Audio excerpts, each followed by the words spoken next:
Now, staying with developments in AI here, PwC says it's expanding its alliance with Anthropic. The company says a value will be created by agentic operating models. That's on top of a partnership PwC already has with OpenAI. Now, the chief executive of PwC U.S. is making clear that AI is the future. Paul Griggs told the Financial Times that the company is converting some of its services into AI-powered tools, and that partners who resist AI do not have a place at PwC. Now, the company has made AI a point of emphasis in its ads. Listen. AI, AI, AI, AI, AI, AI, AI, AI, AI.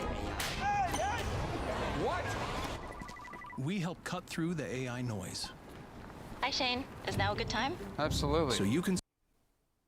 Well, makes the point quite concisely there. Paul Griggs says artificial intelligence will ultimately create new jobs. And I spoke with the chief executive of PwC U.S. yesterday, and he tells me that AI, he says, will help workers do their jobs more effectively. Listen.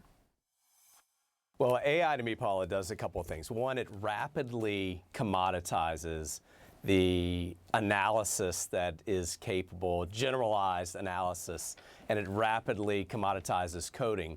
But it increases the value of humans who understand how business actually works. So what to deploy it, where to deploy it, how to integrate it, how to drive outcomes, how to drive change. And so you stare at that in terms of our business, that's a massive opportunity. Think about airlines. You and I are on airlines once or twice a week, it seems. You get crews in the right place, you do accelerated maintenance or predictive maintenance that keeps that plane in the air. You know, AI enables all of those things to work for you and me, the end user. And I want to get, though, to the human element in a second, but in terms of what PwC is doing, you're teaming up with both Anthropic and OpenAI, as I've read. Why both? What does the bill look like for that? And what do you expect to be the return on investment? If you think about what we're doing for clients and take the medical profession as an example. Medical practitioners need information in their hands immediately. They need lab reports, they need historical symptoms, they need the history of the patient, they need scans and information that's come through the scans. You do that, you cut the time that enables that information to be in the hands of a medical practitioner more quickly. It enables the focus to be on the patient. And therefore what we're doing alongside the frontier firms, whether we talk Anthropic or OpenAI or Google, is you take the power of technology alongside those people who understand business process, whether they sit inside companies or whether they sit inside PwC, that enables the change to drive the outcomes that I've just suggested. Think about the retail context as well, Paula. Take retailers who have massive information, massive product suites, and they need that product information to be discoverable by an end customer, which allows you and me to shop and get what we need more quickly inside our homes. That's the power of AI, and frankly, that's the power of partnerships between frontier firms and PwC. I think so many of us have been impressed with what AI can do, but what about the cost and the return on investment? The outcomes are real, Paula. So if I take, again, I mentioned the airlines, take deals. Time to execute a deal delivers economics. And so what AI enables is richness of analytics. It enables that information to be at the ready for investment committees to make decisions on the buy or the sell of a particular transaction.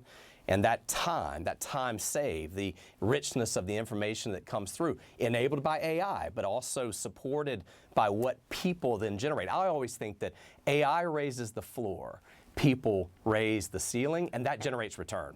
And let's get to the people part of this, though, because it is fraught. It's high-stakes challenge that you and other CEOs have ahead of you to harness that AI productivity, but also try and balance what some say will be catastrophic consequences for employment. I mean, especially for your younger employees, how do you plan to tackle that? Do you see mass layoffs in your future? Do you see layoffs in your future? Well, if you take a look at inside PwC's workforce over the last year, we've added 5,000 people here in the U.S. So in the age of AI, where you, again, are seeing the commoditization of that generalized knowledge, generalized analysis, coding, we need more people. Why? Because those people understand business. They understand how to and where to drop AI into workflows to deliver those outcomes. So my view is, yes, there'll be some disruption in the short term, but in the long term, there'll be real economic value generated. So some automation, yes, some evolution of responsibility, but equally some new jobs, many new jobs created. I expect we're all going to see certainly across my business and across the businesses that we serve. We'll see how that outlook holds up.